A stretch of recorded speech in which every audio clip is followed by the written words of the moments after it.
Some people say that if someone passes away in the family, then you cannot wear new clothes on Eid. You can only do so after 40 days. Is it right to do so?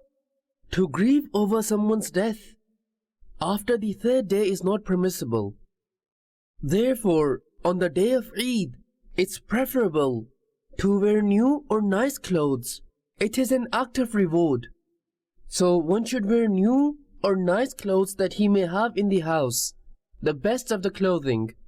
This is a mustahab, a preferable action. There is no sin if one doesn't do so. But if one didn't do so out of grief, then he'll become a sinner, based on if 3 days have been passed. So grieving over the death on the first Eid is wrong, not permitted by Sharia, and a sin. However, the woman facing the period of Iddat, for her, all those days falling within that period are the days of grief, the days of sadness. She should avoid wearing new and nice clothes. But for other people, they should wear new clothes, celebrate Eid, and congratulate each other. So all other evils that have prevailed in our society are wrong. Repent from them. Sallu ala al-Habib, sallallahu ta'ala ala Muhammad.